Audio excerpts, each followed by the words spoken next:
young Metro, don't trust you, I'm gonna shoot you. Beautiful morning, you're the sun of my morning, babe. Nothing in the morning. Ya, Assalamualaikum warahmatullahi wabarakatuh. Waalaikumsalam warahmatullahi wabarakatuh. Ya, hello, good to see you again, fellas. Welcome back to EEC Podcast with me, Ahmad Habibullah, as the first host. And me, Indriani Gusmaningrum, as the second host. Tonight, we'll get a new, fresh air from our guest star, of course. Oh, with the guest star. Spill it out, spill it out. Wait.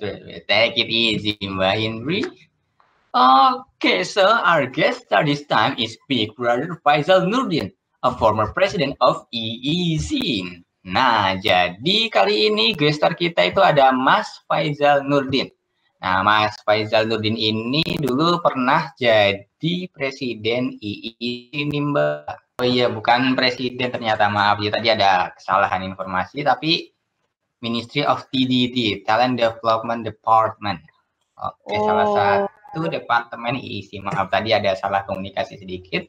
Oke. TDD, berarti enak banget tuh TDD. Berhubungan banget sama kemampuan kita buat ngasah bahasa Inggris berarti itu kalau kayak gitu. Oke, mungkin bisa kita langsung sambut sekalian sekarang buat Mas Faisal Nurdin. Halo Mas Faisal. Ya, halo. Oke, gimana nih Mas kabarnya? Alhamdulillah baik aja. Alhamdulillah. Oke, jadi gini Mas, sebelumnya terima kasih banget buat meluangkan waktunya dan kesempatannya kali ini. Jadi kita bisa menggali informasi nih tentang info-info apa aja yang berkaitan sama EEC dan bahasa Inggris gitu Kak. Mungkin mau nanya Mas, sekarang kesibukannya apa ya kira-kira? Kesibukan saya masih belum lulus sebagai mahasiswa ya, masih belum lulus ya, masih ngerjain skripsi aja. Berarti masih sering berhubungan sama dosen tuh berarti Mas? Alhamdulillah masih dicintai dosen. Dosen teknik informatika mah baik-baik kan ya Mas? Alhamdulillah baik-baik sih dosennya. Kan Mat dengerin tuh informatika baik-baik, tenang aja. Mungkin di sini Kak kita mau nanya beberapa hal seputar bahasa Inggris dan EEC dan keorganisasian tentu saja. Mungkin bisa kita langsung ke pertanyaan pertama. Tunggu dulu Mbak Indri. Ini Mbak Indri lupa lagi nih. Ini kita kan belum jargon ini ya. Nah, jargon dulu ya. Ini jargon dulu nih. Ini jargonnya simpel aja nih. Ini kan aku nih bakal bilang have a break. Nah, nanti habis ini Mbak Indri sama Mas Faisal langsung balas saja have a talk ya. Nah. Oke. Langsung ya, coba. 1, 2, 3. Have a break. Have a talk. Have a talk. Oke. Mantap. Sip. Oke, Mbak Indri bisa langsung dilanjut ke pertanyaan pertama. Oke, mungkin yang pertanyaan pertama dari saya dulu ya, Mas. Berkaitan dengan kesibukan Mas Faisal saat ini gitu. Mungkin bisa dikasih tahu nggak sih, Mas, kayak buat memanage waktunya tuh seperti apa gitu. Mungkin ada nggak sih perbedaan di antara sebelum Mas Faisal ikut EEC dan setelah ikut EEC, atau mungkin sebenarnya nggak beda jauh gitu, Mas. Mungkin bisa sambil di-sharing ke kita gimana memanage-nya dan bagaimana perbandingan sebelum dan setelah ikut EEC, mungkin gitu Mas. Mungkin dari saya sih ya, untuk manage waktu itu kemungkinan tidak ada perbedaan yang terlalu berlebihan, karena aku sih kadang-kadang orangnya yang nggak terlalu harus manage waktu aku. Bagi aku itu terkadang kita nggak terlalu harus mengatur semua waktu yang kita miliki supaya semua waktu kita itu bermanfaat. Terkadang kita juga harus bisa memanfaatkan waktu untuk kesenangan kita sendiri, untuk menghibur diri kita sendiri, sehingga nggak terlalu stres aja sih. Mungkin ada nggak sih Mas, kalau dari Mas Faisal sendiri, kayak tadi kan mungkin nggak begitu memanage, mungkin maksudnya nggak begitu ketat gitu kan aturan antara waktu itunya gitu. Nah, selama kayak gitu, Mas pernah keteteran nggak sih kayak antara tugas, antara main sama organisasi, pernah nggak sih kayak keteteran kayak gitu, Mas? Enggak sih, enggak terlalu keteteran karena kadang aku harus bisa manage waktu aku itu kayak bisa dadakan aku orangnya, nggak terlalu harus yang hari ini, besok apa aja itu enggak. Jadi itu aku sebisa mungkin bisa manage waktu aku sendiri, waktu dadakan lah biasanya aku spontanitas orangnya kalau manage waktu. Oke. Mungkin sedikit nge-share ya Mas, pesannya Yeah. dari saya sendiri tuh kadang agak bingung gitu. Ada tugas, kalau seandainya tugas individu mungkin saya emang kadang nggak mikirin ya Mas, karena itu emang tanggung jawab sendiri. Mungkin kalau seandainya kayak ada tugas kelompok dibarengin sama rapat gitu, mungkin kadang agak bingung gitu gimana caranya. Jadi kadang keteteran, jadi sambil ngerapat sambil nugas gitu. Mungkin kalau kayak gitu baik Mas atau lebih baik kayak dipisah-pisah aja mungkin. Menurut Mas Faisal kayak gimana ya, Mas? Kalau aku sih dulu kalau ada kayak gitu waktu rapat terus ada tugas kelompok itu biasanya aku nego dulu ke salah satu rapatnya bisa diganti waktunya atau kerja kelompoknya bisa diganti. Kalau emang nggak bisa diganti ya kita harus memilih mana yang lebih membutuhkan, kayak misalkan kadang kita rapat itu kita cuma sebagai staff atau apa itu bisa digantikan kan sama staff yang lain, itu masih bisa. Kalau enggak waktu ke tugas kelompok biasanya sih kalau kita tugas kelompok bareng itu pasti akan ada waktu lah, teman kita pasti nggak akan mungkin memaksakan waktu untuk harus hari itu, kan masih bisa. Oke Mas, mungkin makasih, mungkin ada beberapa juga kan yang mungkin masalahnya sama dengan aku gitu, mungkin adanya jawaban kayak gitu mungkin bisa lah memberi gambaran sedikit sama tentang gimana cara ngebagi waktunya. Mungkin itu dari saya Mas. Mungkin next ke Ahmad. Oke Mas, sekarang saya yang mau nanya nih ya. Ini kan lagi di podcast IISI ya. Ini kan berarti bahas seputar IISI. Nah ini kita nggak ingin bermaksud menjelek-jelekan UKM atau organisasi-organisasi lain. Tapi Mas bisa kasih tahu nggak nih, apa kelebihan IISI? Nah, sama kenapa nih maba ini wajib join ke IISI, bukan ke UKM lain?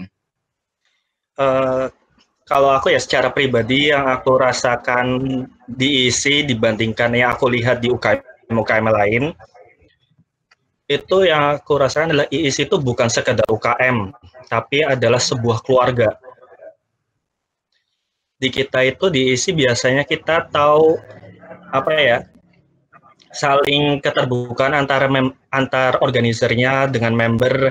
Kita menjalankan proker itu nggak harus kita ketat, harus sesuai kayak misalkan Hima atau beberapa UKM ada yang harus proker harus secara formal atau secara disiplin, sedangkan di IISI itu kita bisa dengan bersenang-senang, habis itu kita juga bisa dengan teman itu kayak yang membuat proker, tapi kita juga happy sendiri, nggak harus stres sendiri kayak proker harus kayak gini atau harus kayak sebagai pengurus ini harus kayak gini itu enggak. Kalau di situ kita yang diutamakan adalah kekeluargaan. Ya kita itu benar-benar kayak ada masalah internal kita sharing, kalau ada masalah bahkan kuliah atau masalah keluarga pun kita bisa saling sharing dengan teman kita di IISI. Jadi mungkin bagi aku kelebihan untuk IISI itu adalah suasananya yang bisa dibangkitkan itu bukan cuma UKM, tapi sebuah keluarga. Mungkin seperti itu. Oke Mas, ya ini aku juga sebenarnya udah lumayan ngerasain sih di IISI ini, emang lebih kerasa kekeluargaannya. Soalnya nih di grup IISI juga banyak yang sering ngobrol-ngobrol, curhat-curhat, tawa juga itu. Tadi juga ya Mbak Indri di grup. Ya sih sebenarnya, bahkan kalau kalian mungkin tahu di grup kita kan ada yang semua alumni IISI dari awal sampai sekarang itu ada di WA Family of IISI, bahkan di Facebook juga Family of IISI, dengan namanya aja kita tahu bahwa itu ada keluarga. Oke. Ya Mas, terima kasih atas jawabannya. saya kembalikan lagi ke Mbak Indri ini. Mungkin sekarang pertanyaan dari saya lagi, Mas. Sekarang kan kuliahnya online gitu ya, Mas. Iya. Mungkin semua informasi ada di internet, cuma kadang jaringannya yang susah dan mungkin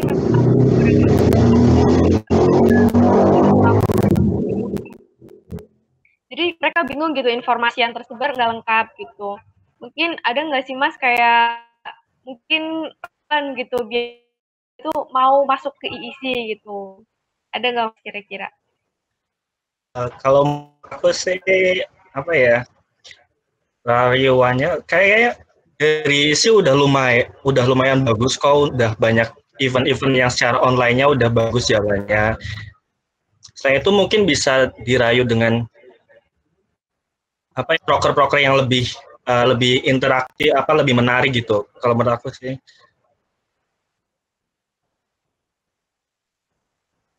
Oke, mungkin dari kita juga sekarang di online juga bingung kan ya Mas, kayak Iya.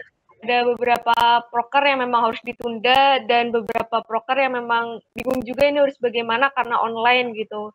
Mungkin dari pengurus juga mungkin sudah sebisa mungkin melaksanakan acaranya dengan kondisi seadanya, tapi benar-benar dimaksimalkan itu memang ada, cuma memang kadang ada beberapa hal yang kita rasa kesulitan, kayak informasi kita tuh merasa kurang tersebar luas gitu loh Mas, kadang jadi agak kurang sesuai dengan ekspektasi mungkin gitu Mas dari kitanya.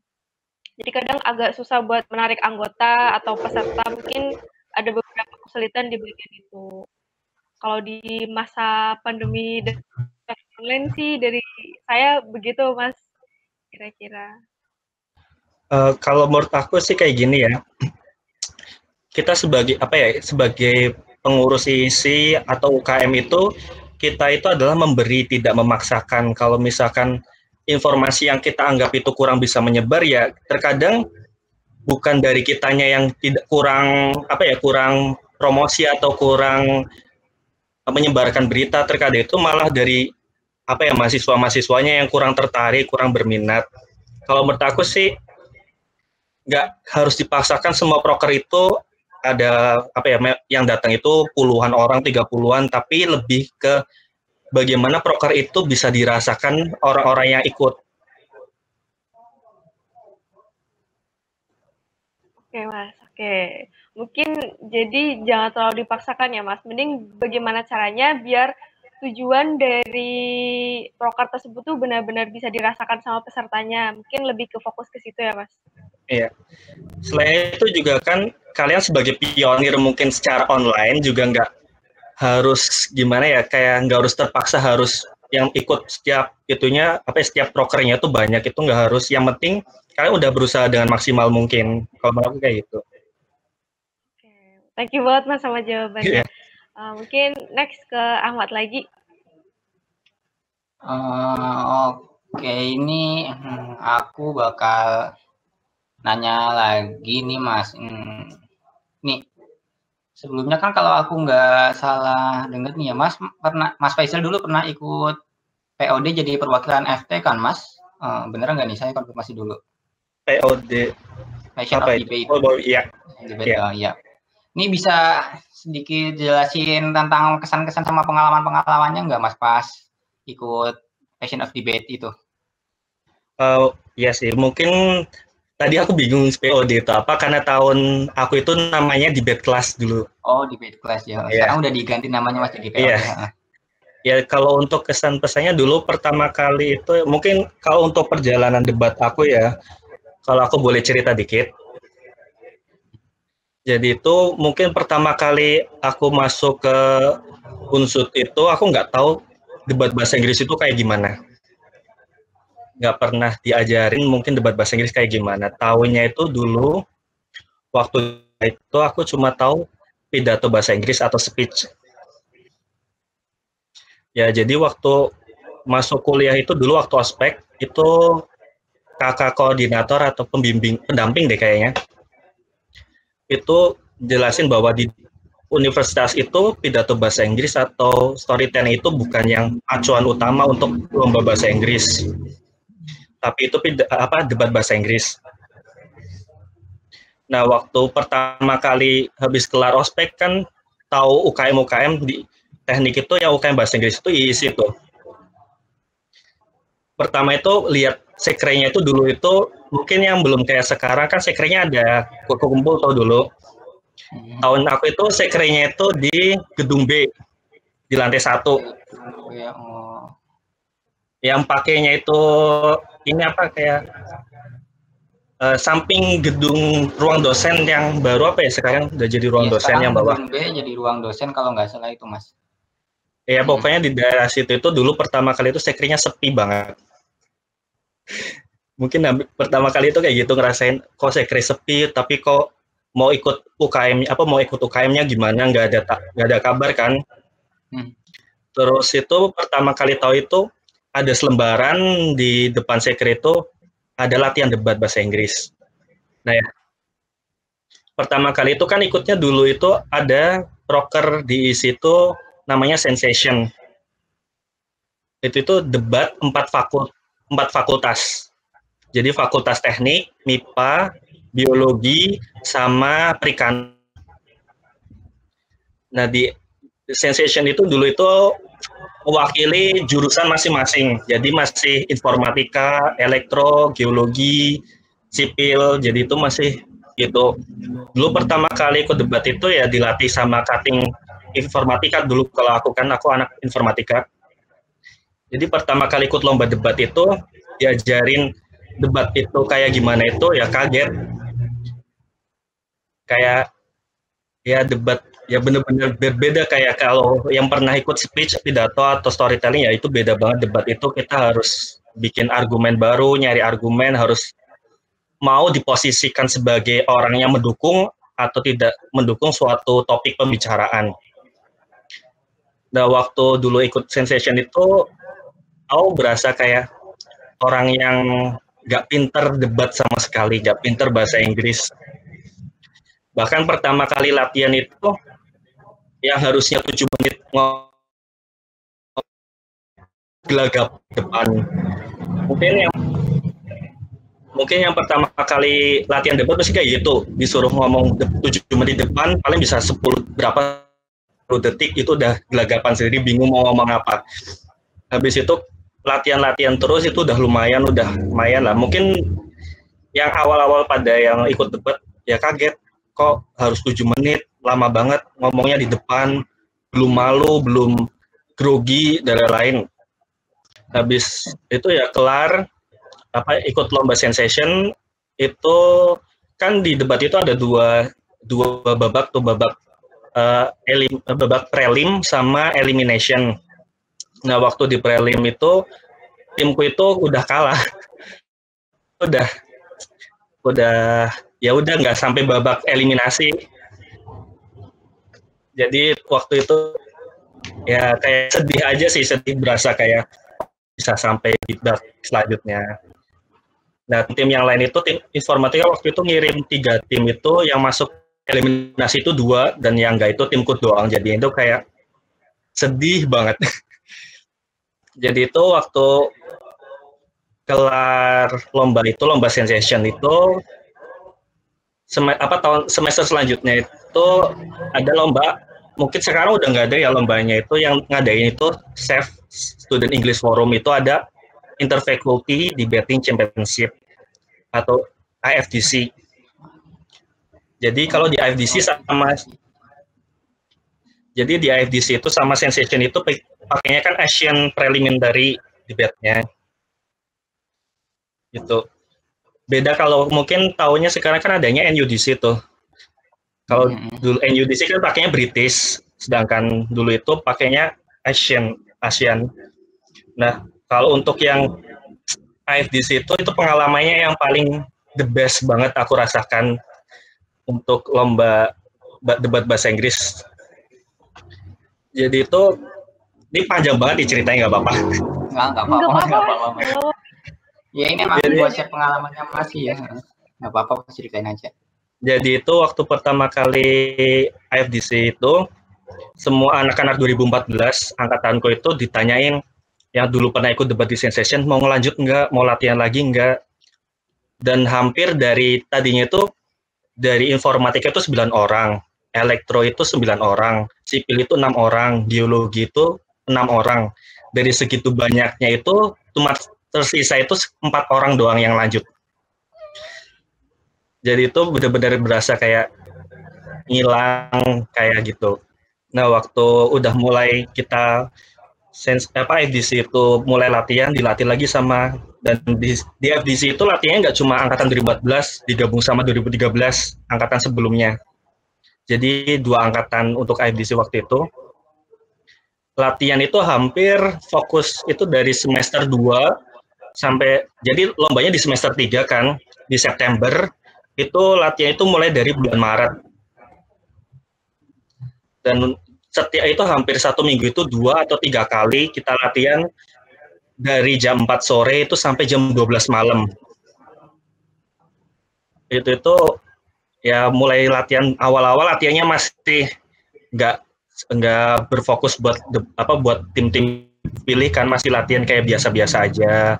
Habis itu mulai masuk bulan April bulan April itu diadain screening lagi yang mau ikut yang dipastikan mewakili untuk ikut IFDC itu di screening kan. Di situ itu dihadepin sama kakak tingkat kelas angkatan 2012, 2011, 2010. Itu sendirian di depan mereka itu udah kayak ditanyain, kamu yakin 100% bakal bawa piala IFDC balik ke teknik nggak? Waktu itu kan udah grogi tuh, jawabnya 80% aja. Langsung disentak tuh sama kakak tingkatnya. Cuma 80%, kalau 80% kamu nggak akan kita izinin ikut lomba. Jadi itu langsung bilang, ya udah 100% lah. Daripada nggak diizinin kan. Terus langsung, jadi waktu itu kakak tingkatnya itu ada yang orangnya sukanya itu nyerang mental orang. Itu ditanyain langsung, dihadepin, dari segini yang ikut screening, kamu yakin 100% menang itu sama siapa aja?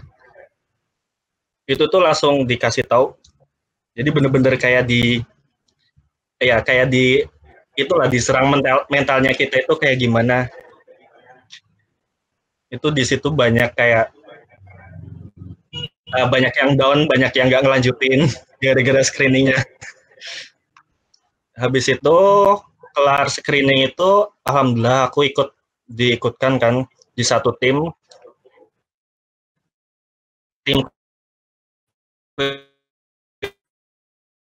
itu bareng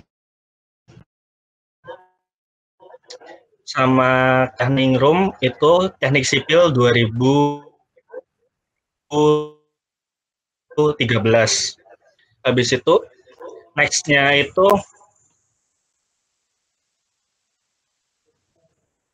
timnya itu 2, itu kan timku 1,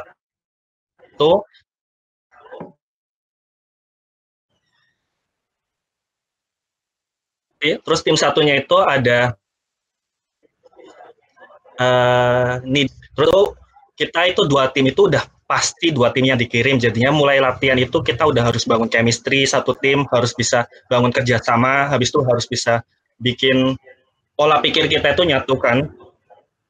Jadi itu 2 tim itu kita selalu dilombakan terus dari jam 4 sore sampai jam 12, dan itu hampir setiap hari kita latihan. Selama berapa bulan itu hampir setiap hari latihan, itu udah dikasih tugas dari pelatihnya, coach kita waktu itu masih cutting kan. Jadi itu dilatih terus. Awal-awal itu timku itu udah yang menang terus, setiap kita latihan itu menang karena timku itu kita udah punya chemistry, kita udah kenal dari awal semester sebelumnya itu kita udah kenal baik, apalagi Kadela itu coachnya aku dulu waktu di Sensation. Nah, waktu udah 1 bulan itu lebih, timku itu yang unggul terus dari tim musuh, tim satunya kan. Waktu selanjutnya malah gak balik tuh, tim yang menang terus, timku itu udah, ya udahlah pasrah lah ya, gak diunggulkan lah, jadi tim hura-hura aja. Jadi itu bener-bener kita latihannya itu nggak kayak kita udah lupa bahwa itu udah lupa bener-bener ejek-ejekan, mungkin pakai kata-kata kasar, bahkan kita bilang stupid atau shameless, bahkan yang lebih parah lagi yang nggak akan aku ucapkan di sini. itu udah setiap misalkan aku maju itu, aku kan orangnya sukanya ini ya, dilatih sama, aku waktu itu second speaker, dilatih sama coachnya itu yang sukanya attack mental, jadinya aku itu orangnya sukanya itu kalau lagi debat itu merendahkan orang lain. Jadi itu kalau misalnya aku maju di depan itu, aku selalu sinis, tim musuh itu pasti langsung udah sebel lihat aku, udah kayak apaan sih. Itu hampir semuanya itu kayak yang tadi baik itu bener-bener kayak musuhan, aku sama tim musuh lagi pasti hormat itu kayak musuhan kalau lagi debat. Kita itu kayak perang, harus nggak mau kalah. Jadi itu udah kayak gitu, mungkin kalau kalian bakalan merasakan kayak gitu sih. Jadi itu benar-benar berasa kayak kamu punya rival gitu. Dan itu kan berlanjut next itu libur semester kan, antara bulan Juli itu kita libur semester. Nah, waktu Juli itu semua coach sama kita semua itu yang ikut debat itu udah tahu bahwa tim unggulan itu adalah Engineering A, yang tim satunya. Nah, timku itu Engineering B itu udah dianggap kayak ya udah tim hura-hura aja lah, supporter kayak gitu. Nah, terus tiba-tiba terjadi suatu kejadian yang menggegerkan si anak isi bahkan. Jadi salah satu temanku itu di tim satunya itu memutuskan untuk pindah dari Unsur. Ya. Jadi karena ada sesuatu kejadian itu akhirnya temanku itu pindah dari Unsur. Jadi kita itu yang tadinya tim unggulan itu coach-coachnya itu sampai pada bingung. Kok ini tim unggulan malah satunya itu pindah, dan itu jadi pindah, kita baru tahu kabarnya itu waktu September udah mulai mau masuk Agustus pertengahan itu kita udah mulai persiapan buat kuliah kan, apalagi September akhir itu udah lombanya itu. Jadi itu bener-bener coach-coachnya itu pada udah pada bingung, dan temanku ini nggak ngasih tahu ke kita, padahal kan dia udah memutuskan untuk pindah itu mulai bulan Juli akhir, dan kita baru kaget Agustus itu udah hopeless. Dan itu tuh sebenarnya ya itu permasalahan yang sampai ke udahlah gak usah dibahas dulu. Jadi itu permasalahan yang susah buat dijelaskan di sini. Kalian kepo-kepo bisa tanya cutting aja lah. Jadi itu kalau nggak tanya privat aja yang di sini bahasnya. Jadi next tiba-tiba coach itu pada udah hopeless ke kita.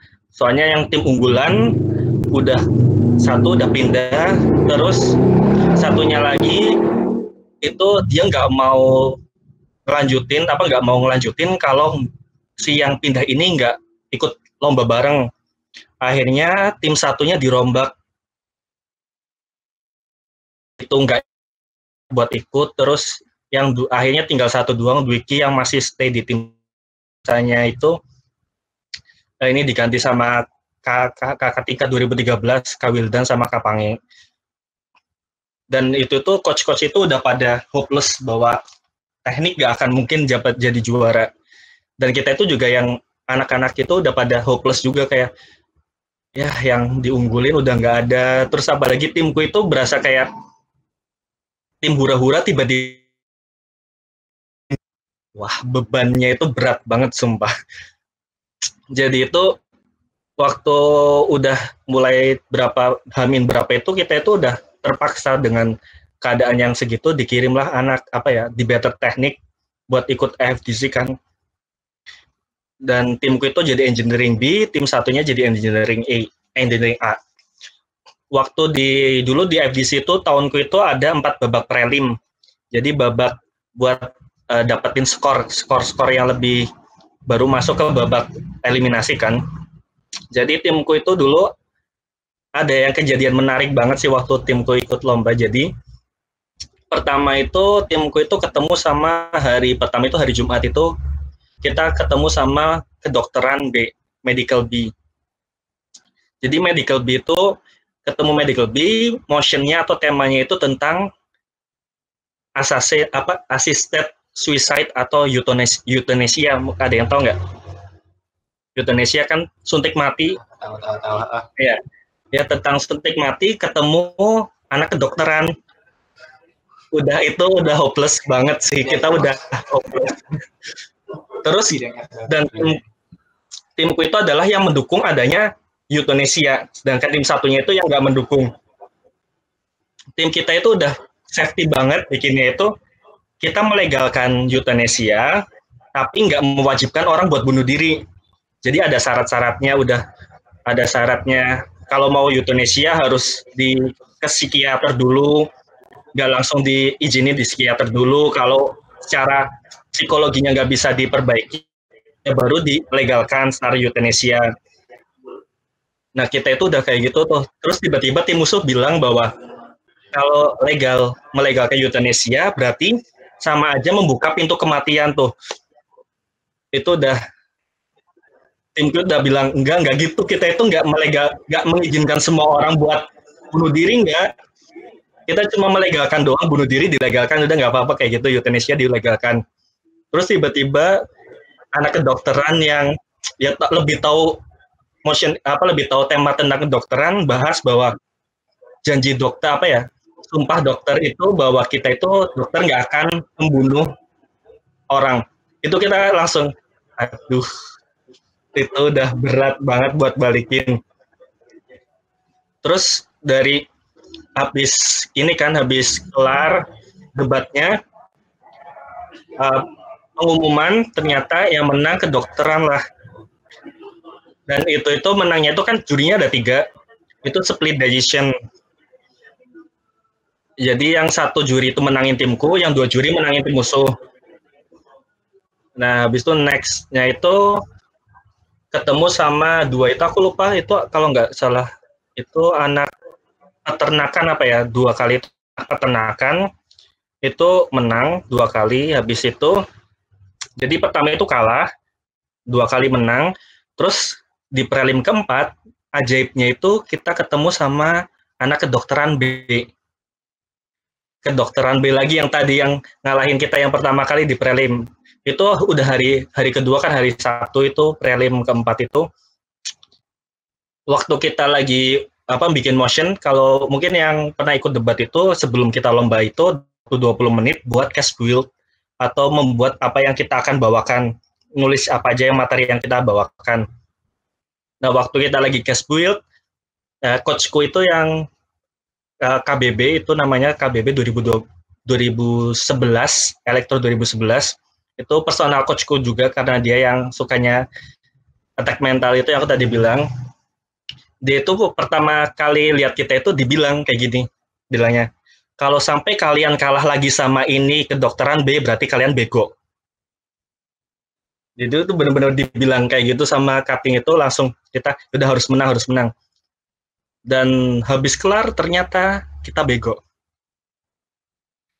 Kalah 2 kali sama tim yang sama. Habis itu coach yang lain itu udah pada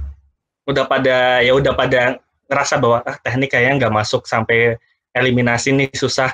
Soalnya menang 2 kalah 2 itu skornya itu masih di tengah-tengah, bisa ikut ke babak selanjutnya kalau enggak. Sedangkan tim satunya itu yang tim tadinya rombakan baru itu mereka cuma menang 1 kali, jadi itu udah pasti kalah, gugur, nggak masuk ke babak eliminasi. Jadi waktu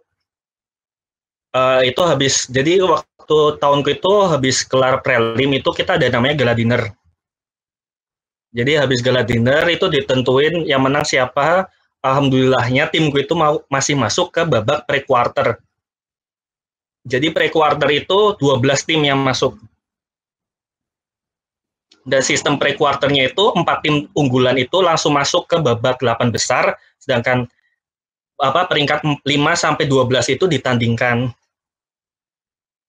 Jadi ada 8 tim itu ditandingkan kan. Timku itu waktu itu posisinya itu sekitar 11 apa ya? 11. Jadi itu yang paling bawah-bawah sendiri, tim paling bawah. Waktu ditandingin itu ketemu sama kedokteran. Tim satunya, bukan tim yang tadi ngalahin kan. Tim satunya ketemu sama kedokteran A. Aku masih ingat motionnya tentang privasi. Jadi kayak artis itu harus ada privasinya.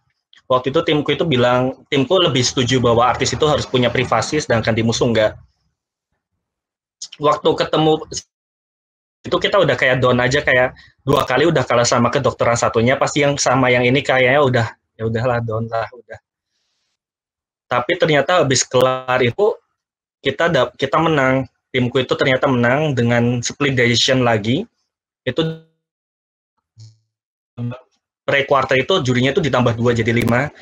Itu 4 juri itu menangin timku dan 1 juri itu menangin tim musuh. Habis itu next-nya itu waktu quarter final itu 8 besar itu nggak tahu itu takdir atau enggak, itu ketemunya sama kedokteran B yang ngalahin 2 kali di prelim. Itu tuh ya beban mentalnya itu berat banget, sumpah beneran.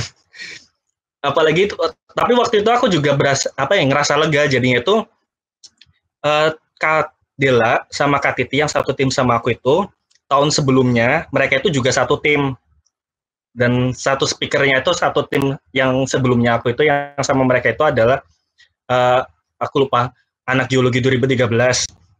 Nah mereka itu udah sampai quarter final, sampai 8 besar.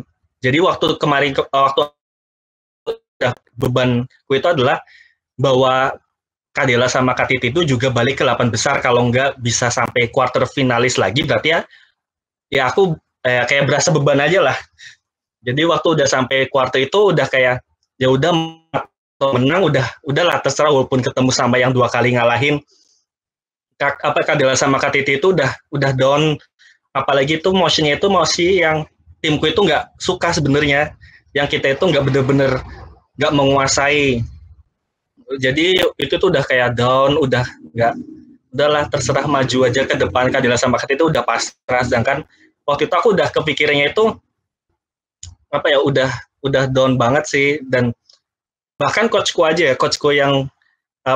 itu sampai dia itu nggak ngelihat hasil, nggak ngelanjutin. Dia itu lebih mentingin nemenin temennya buat beli perlengkapan buat temennya wisuda.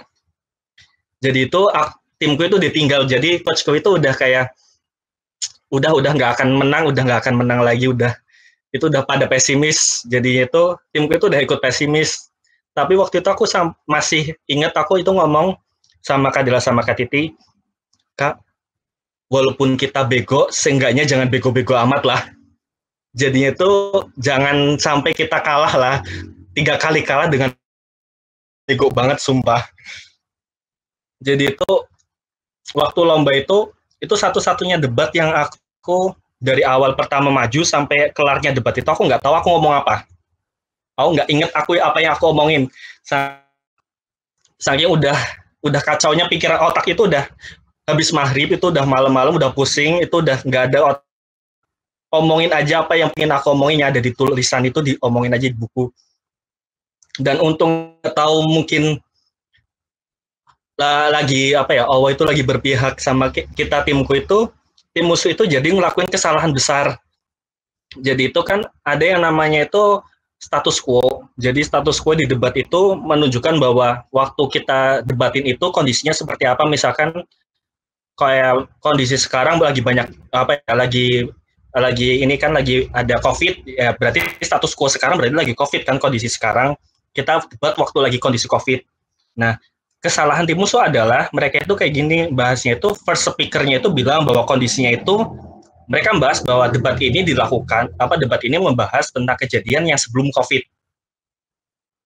Habis itu tim second speaker itu bilang bahwa status quo sekarang itu yang didebatin sekarang itu adalah waktu lagi COVID. Dan third speaker-nya itu bilang bahwa status quo-nya itu sekarang setelah COVID kelar. Jadi itu nggak konsisten dari first speaker sama third speaker. Aku sama Kak Dela, aku paham itu langsung kita bilang kan mereka itu nggak konsisten karena dari first sama second sampai third itu status quo-nya itu beda. Tapi timku itu udah kayak nggak kayak berasa enggak lah mungkin mereka salah dengan hanya hal gitu kan. Waktu itu udah down banget, masuk balik lagi ke hall dari room debate masuk ke hall itu kebiasaan ketika Dela itu kita bertiga itu pegangan tangan lingkar bertiga sambil duduk itu kita pejamin mata nggak mau dengerin hasilnya beneran nggak mau dengerin hasilnya itu udah banyak banget udah doa banyak lah udah itu udah sampai udah hopeless banget waktu dibilangin split decision 7-5 waktu di quarter itu 7 juri 7-5 kita itu udah kayak udah kayaknya kita kalah udah kalah terus tiba-tiba waktu bilang the winner is engineering itu langsung kayak kaget bertiga tuh kayak serius anjir itu kayak berasa kayak kita nggak bego-bego amat ternyata nggak bego-bego amat kita dan tiba-tiba aku kan hadapnya ke depan hall sedangkan Kadela sama Kadi itu hadapnya ke belakang nah ternyata di belakangku itu anak kedokteran bertiga kan perempuan semua anak kedokteran 2013 mereka berdua itu bertiga itu berdiri semua di belakang nah Kadela sama Kadi itu bilang Zel lihat belakang anak kedokteran pada nangis itu aku langsung lihat ke belakang dan bener dong di belakang itu anak kedokterannya lagi pada nangis mungkin mereka itu sedihnya itu karena di prelim ngalahin timku 2 kali malah di quarter yang babak eliminasi itu mereka malah kalah itu kayak kalau aku jadi mereka aku udah kayak ya kayak gitu sih kayak udah stres banget terus itu next day itu waktu semifinal itu hari Minggu itu semifinal itu waktu bareng unsur wisudaan waktu itu tempat lombanya itu di gedung Sumarjito tau nggak yang di atasnya Graha di belakang Graha yang dekat sama ini ruang apa ya chef yang dekat sama Subaret Ungu iya, dekat situ ya waktu itu kan rame banget kan finalnya itu pas bareng wisuda sedangkan wisuda itu di Graha itu ramenya minta ampun nah coachku itu yang coach utama itu yang kemarin yang nggak datang itu nggak tahu bahwa teknik itu sampai semifinal dan dia itu karena dia nemenin temennya wisudaan jadi nggak datang waktu hari itu kan hari terakhir waktu hari terakhir itu ketemu sama sama anak hukum jadi yang masuk ke semifinal itu ini teknik hukum fisip sama ekonomi itu bisa dibilang itu dari dulu itu itu 4 fakultas yang debatnya itu paling banyak paling diunggulkan lah paling ditakuti sama satunya itu sebenarnya kedokteran tambahannya cuma kedokteran udah gugur kan makanya waktu ketemu sama hukum itu coach-coach yang lain itu udah pada pesimis juga soalnya hukum itu katanya itu bagus-bagus semua kan ada yang coach yang lihat debatnya mereka itu udah kayak hukum udah bagus-bagus semua terus kita itu aku sama Kadel sama Kadi itu udah kayak gak ada beban kayak ya udah do your best aja udah sampai yang penting udah sampai semifinal udah minimal udah sampai semifinal lah udah kayak gitu jadinya itu udah pikirannya itu udah lega terus dapat motion waktu itu adalah environmental engineering mungkin kayak itu tentang kayak bikin hujan buatan terus kayak buat kayak gitulah weather climate engineering sejenis kayak gitu jadi itu waktu itu timku itu jadi pendukung kan support sama adanya environmental engineering atau climate engineering itu tim musuh itu nggak setuju terus itu waktu debat itu udah kayak ya udah untung debatnya itu tentang sains kan masih ada hubungannya sama teknik kemudian keluarin semua pengetahuan umum kita kayak aku langsung nyari aku pernah kepikiran punya bahas tentang itu yang lain-lain kayak pokoknya semua yang diketahui sama aku Kadela Katiti itu dikeluarin semua jadinya itu sampai tim musuh itu bingung jadi karena mereka anak hukum kan itu bukan prepare motion jadinya mereka itu bingung ngedebatin kan habis kelar itu jurinya itu sekitar ada jurinya waktu itu 9 tetap 7 aku lupa itu split decision lagi, masih split decision. Satu juri itu ngalahin timku dan ya, juri lain itu menangin timku. Jadi sampai timku itu masuk ke final. Dan waktu di final itu ternyata sama ekonomi. Jadi debat final IFDC itu waktu itu dibikin semifinalnya itu kan pagi-pagi. Nah, kita itu ada longgar, finalnya itu malam-malam. Jadi kayak grand finalnya itu benar-benar kayak dibikin megah acaranya. Jadi waktu masuk sampai final itu benar-benar kayak nggak nyangka kalau kita itu benar-benar sampai final itu kayak kita bertiga itu kayak seriously kita sampai final beneran, itu benar-benar kayak wah, nggak nyangka sampai final, ngalahin beberapa fakultas yang debatnya itu lebih jago daripada anak teknik, itu kayak wah anjir. Jadi waktu di final itu dibikin bener-bener kayak, kalau kalian tahu red carpet itu finalnya itu bener-bener kayak gitu sih kalau di Gedung Sumarjito. Jadi pertama itu kita anak debatnya itu yang 2 tim itu disuruh milih motion kan, habis itu disuruh milih motion terus dibawa ke ruangan berbeda, nggak di tempat finalnya, di hall final. Kita disuruh case building dulu, habis itu baru diajak ke ruang hall. Dan waktu masuk hall, dan itu bener-bener kayak excited, sama juga rada malu aku. Jadi itu modelnya itu bener-bener kayak artis lagi masuk ke red carpet, dipanggil satu-satu. Hallnya itu gelap semua.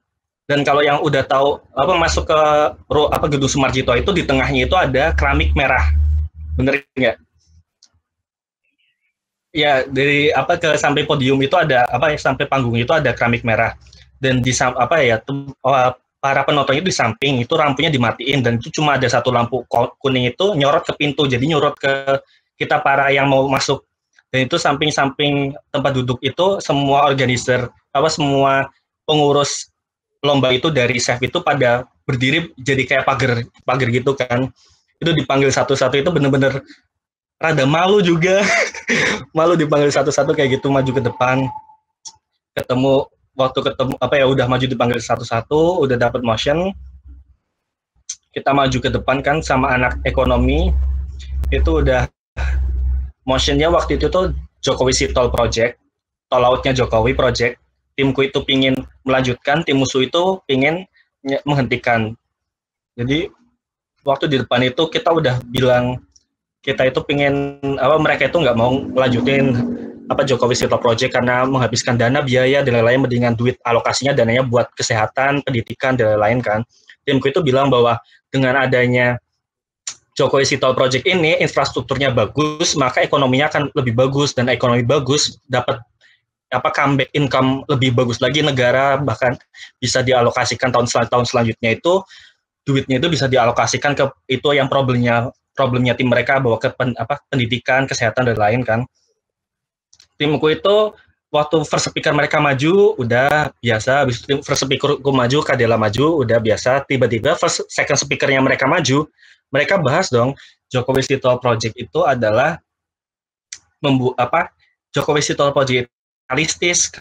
Karena itu nggak realistis, masa kita membangun jembatan Suramadu antara Jakarta sampai ke Sumatera, nanti kan ada Gunung Krakatau meledak, nanti jembatannya hancur dan lain-lain. Terus tim kita itu langsung, Jokowi Sitol Project itu bukan bikin jembatan Suramadu. Itu tuh langsung excited dalam hati itu, langsung wah salah nih, tim musuh udah salah nih. Akhirnya aku kan second speaker, habis musuh maju, aku langsung nyentak, Jokowi Sitol Project is not a project creating a route above, in or on the sea itself, but creating the ship track between harbor kan. Bilang bahwa itu bikin ship track kayak jangka itu lah pokoknya. Jadi itu waktu mereka itu langsung, kita bilang kayak gitu, mereka itu langsung ada yang down, langsung saya kira ada yang down, pokoknya banyak yang down lah. Habis kelar debatnya kelar, kita pada turun panggung, itu kan langsung ke ini kan, langsung ke supporter kita masing-masing kan, timku ke teknik, habis tim mereka ke ekonomi. Habis kita lagi ngobrol-ngobrol, tiba-tiba ada yang nyelotok katingku Kanidi, terus bilang bahwa itu anak ekonomi yang tadi maju itu satu langsung nangis lari ke belakang dong. Itu kita langsung yakin beneran. Itu langsung kaget. Dan waktu habis sampai di tempat supporterku itu tiba-tiba kita dikejutkan, aku sama timku itu dikejutkan sama KBB. Jadi tiba-tiba KBB datang, terus dia itu pakai high heel. KBB itu laki-laki. Jadi itu dia pakai high heel. Jadi itu tiba-tiba KBB datengin kita bertiga itu langsung bilang, ini gara-gara kalian semua ya gue pakai high heel datang ke sini. Gue bernazar kalau teknik sampai final itu gue bakal datang pakai high heel. Dan beneran kejadian. Jadi itu kita itu langsung ketawa. Itu bener-bener anjir. Mungkin saking KBB-nya itu nggak ekspektasi bahwa teknik itu sampai final itu, dia sampai bernazar kayak gitu kan.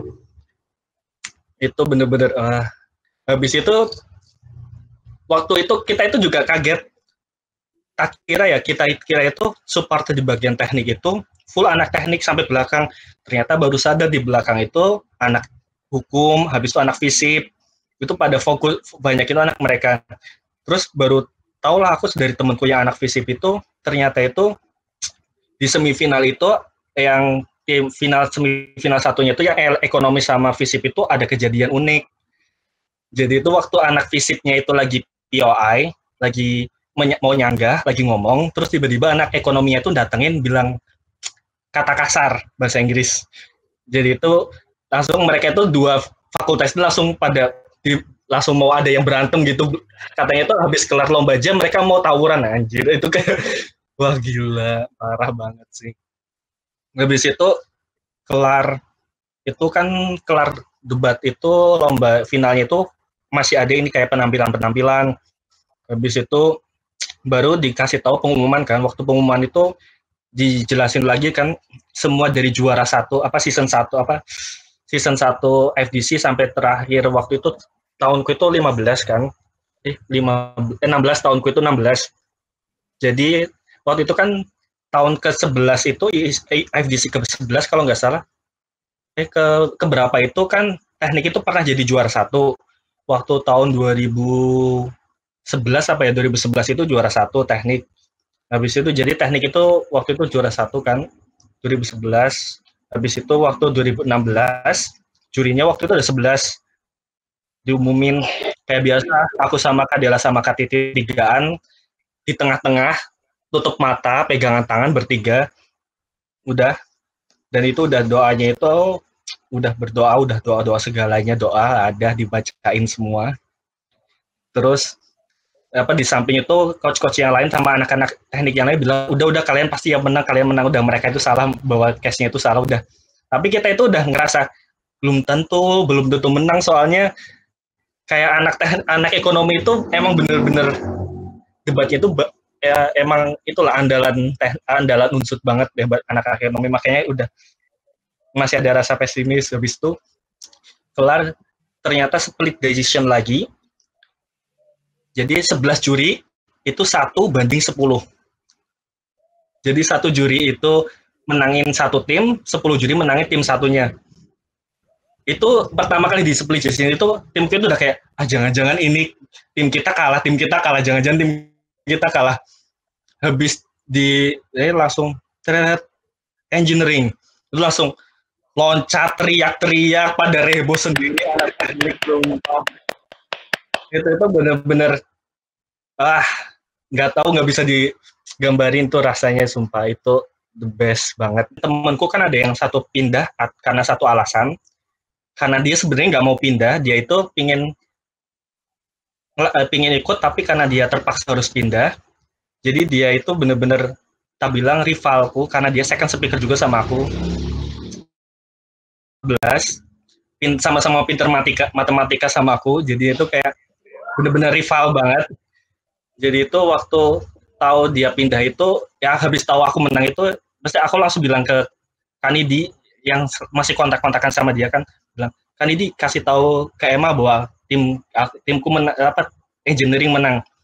Karena aku sebagai rivalnya itu aku tahu bahwa dia itu bener-bener banget ingin ikut IFDC. Bahkan tadinya dia udah ikut latihan debat di pusat, itu udah untuk lomba Jovet itu udah tingkat Jawa Tengah sama Jogja. Dia tuh rela nggak ngelanjutin itu demi ikut IFDC jadinya sebelum dia pindah. Jadi dia itu benar-benar rela mengorbankan lomba itu karena dia merasa bahwa dia pingin step by step kan, pingin ikut IFDC dulu, dan dia udah benar-benar pingin juara. That's why aku waktu menang langsung ngasih tahu, kan langsung baru ya seperti itulah dikasih tahu ke Emma.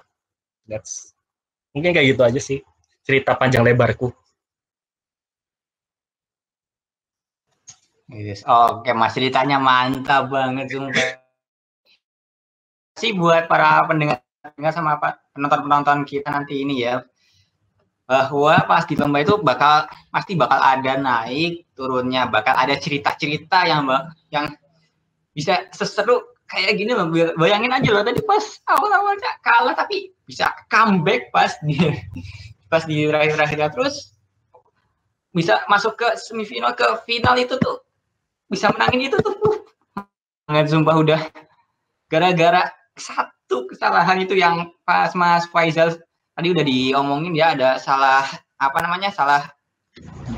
menangkap permasalahan. Itu bukan bangun jembatan tapi bangun rute perdagangan, itu rute dari pelabuhan ke pelabuhan. Itu gara-gara salah pemahaman, satu kesalahan kecil tuh udah bisa dieksploit, udah dihancur-hancurin banget, jadi bisa sampai diputar balikan keadaannya tuh.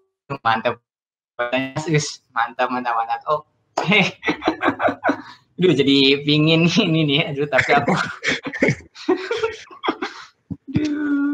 semoga ini nanti yang nonton ini nanti bakal pada tertarik, bakal pada ingin ikut ke lomba debat, biar nanti dapat pengalaman yang tidak kalah menyenangkan kayak Mas Faizal nih. Oke, Mbak Indri, ada yang mau ditanyain lagi nggak?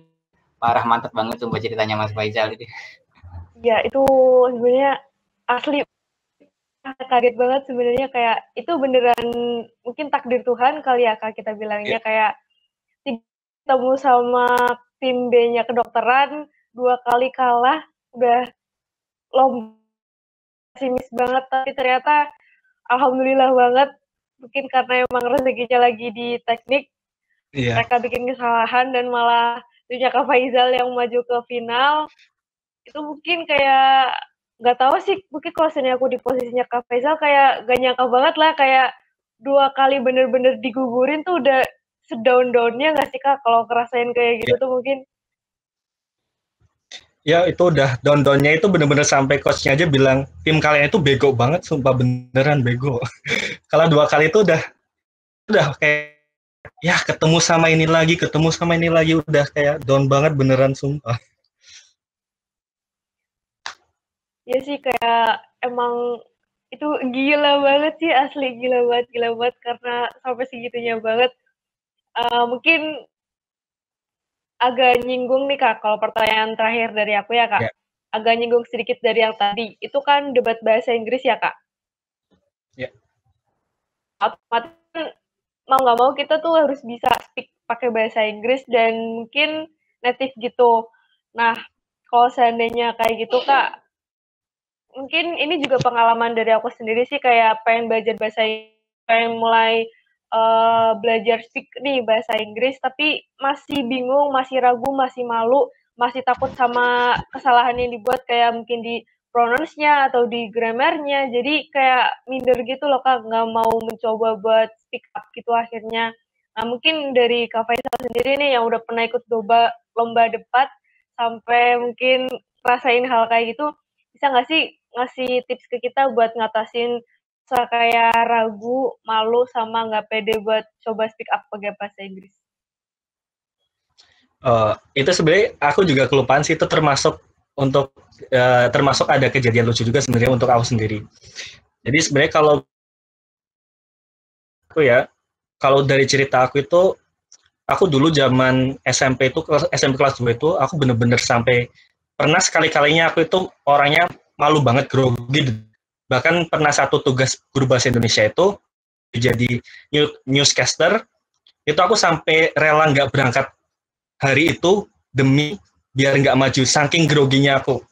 Itu aku bener-bener berasa bahwa aku maju ke depan itu nggak bisa ngomong, udah derdek aja, udah bingung, udah keringet dingin, aku zaman SMP itu kayak gitu. Terus SMP kelas 3 bahwa aku sadar bahwa ya buat apa aku malu di depan, ngomong di depan, yang penting berusaha aja ngomong di depan dulu.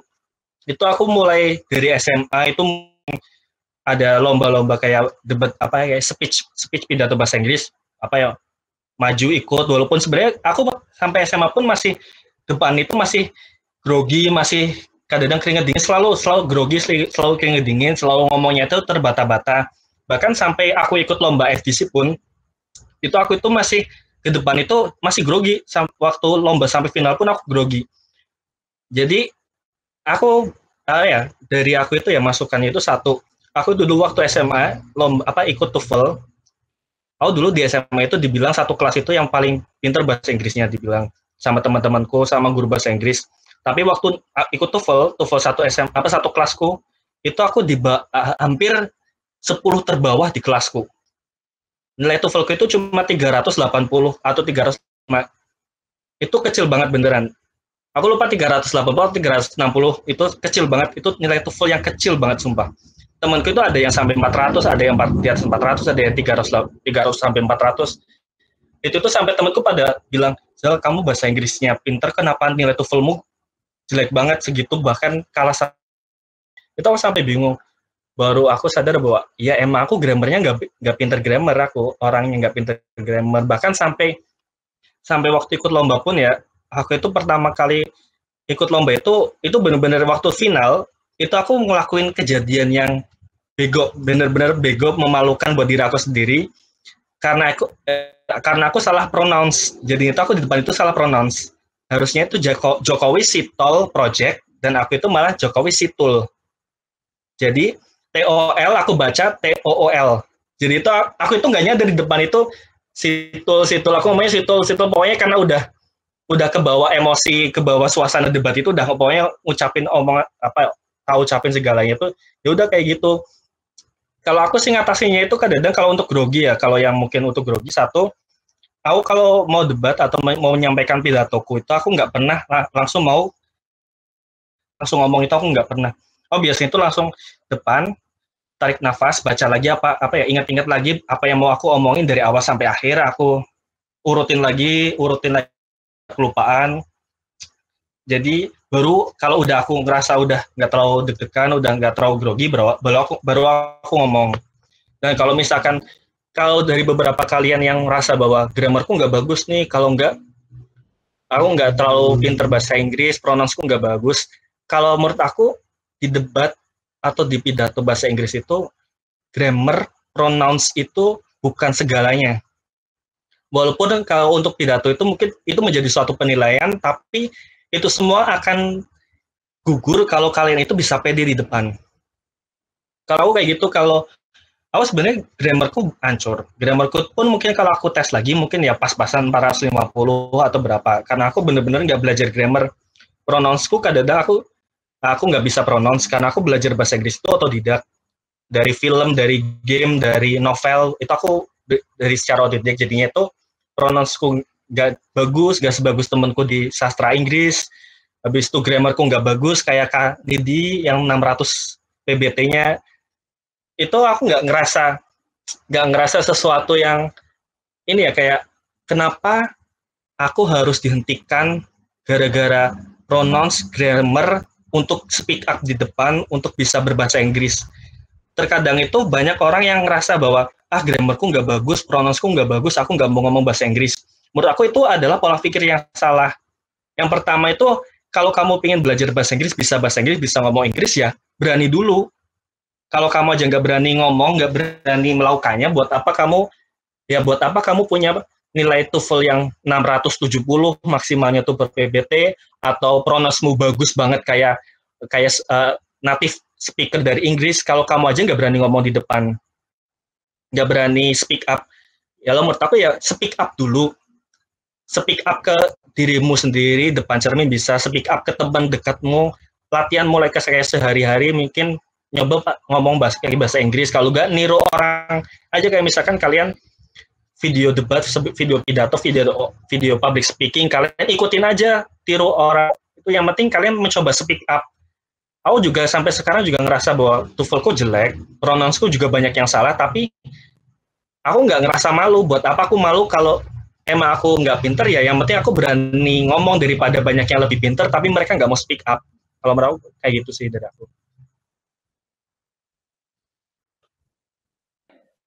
Oke Kak, mungkin itu bisa jadi kayak pacuan gitu kan, biar buat apa sih takut speak up bahasa Inggris gitu, padahal belum tentu apa yang kita khawatirkan tuh terjadi gitu kan Kak. Kadang beberapa orang kayak udah negative thinking dulu nih, bingung gimana kalau sendiri bikin kesalahan, diketawain, atau dijulitin dari belakang, mungkin kan pada takut kayak gitu, padahal mungkin kenyataannya sebenarnya juga orang mungkin bodo amat gitu kan Kak, nggak begitu mikirin apa yang kesalahan yang kita buat pas ngomong bahasa Inggris gitu mungkin.